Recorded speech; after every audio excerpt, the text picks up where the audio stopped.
Motivation वाली कहानी। कुशीनगर देश के राजा राजसभा में बैठे थे। उस समय एक कबूतर उड़ता हुआ आया और राजा की गोद में गिरकर उनके कपड़ों में छिपने लगा। कबूतर बहुत ही डरा हुआ जान पड़ता था। राजा ने उसके ऊपर से हाथ फेरा और उसे पुचकारा। कबूतर के ठीक पीछे पीछे एक बाज उड़ता हुआ आया और वह राजा के सामने बैठ गया। बाज ने मनुष्य की बोली में कहा, आप न्याय को जानने वाले राजा हैं, आपको किसी का भोजन नहीं छीनना चाहिए। यह कबूतर मेरा भोजन है, आप इसे दे दीजिए। महाराज शिबी ने कहा, तुम मनुष्य की भाषा बोलते हो, साधारण पक्षी तुम हो नहीं सकते, लेकिन तुम चाहे कोई भी हो, यह कबूतर मेरी शरण में आया है। बाज बोला, मैं बहुत भूखा हूँ, आप मेरा भोजन छीनकर मेरे प्राण क्यों लेते हैं?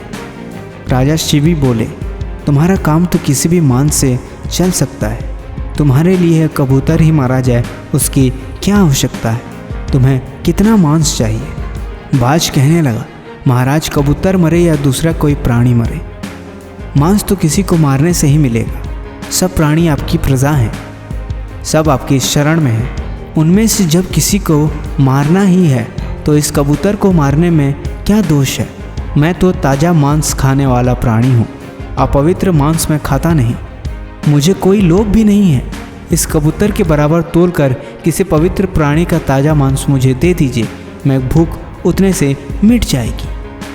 राजा ने विचार किया और बोले, मैं दूसरे किसी प्राणी को नहीं मारूंगा, अपना मांस ही मैं तुमको दूंगा।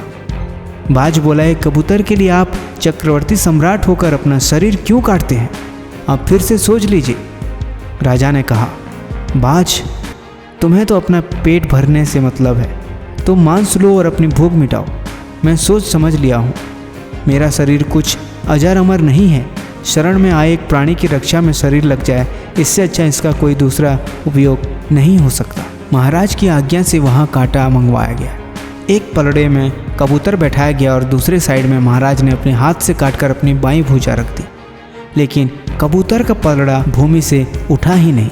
महाराज शिबी ने अपना एक पैर काट कर रखा और जब फिर भी कबूतर भारी रहा तो दूसरे पैर भी काट कर चढ़ा दिए। इतने पर भी कबूतर का पलड़ा भूमि पर ही टिका रहा। महाराज शिविर का शरीर रक्त से लथपथ हो गया, लेकिन उन्हें इसका कोई दुख नहीं था। अब की बार वे स्वयं पलड़े पर बैठ गए और बाज से बोले, तुम मेरी इस देह को खाकर अपनी भूख मिटा लो। महाराज जिस पलड़े पर थे वह पलड़ा इस बार भारी होकर भूमि पर टिक गया था और कबूतर का पलड़ा ऊपर उड़ गया। लेकिन उस समय सबने देखा कि बाज तो साक्षात देवराज इंद्र के स्वरूप प्रकट हो गए।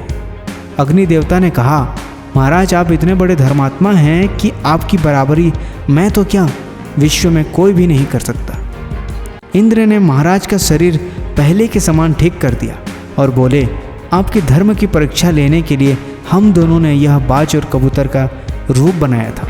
आपका यश हमेशा अमर रहेगा। दोनों देवता महाराज की प्रशंसा करके और उन्हें आशीर्वाद देकर अंतर्ध्यान हो गए। मुझे पूरा उम्मीद है कि आज की कहानी आप सभी लोगों को काफ़ी पसंद आई होगी। पसंद आई है तो नीचे कमेंट करके ज़रूर बताइए और वीडियो को एक लाइक ज़रूर कर दें।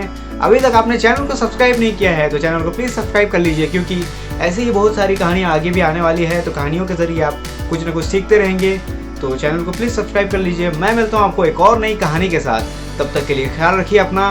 नमस्कार।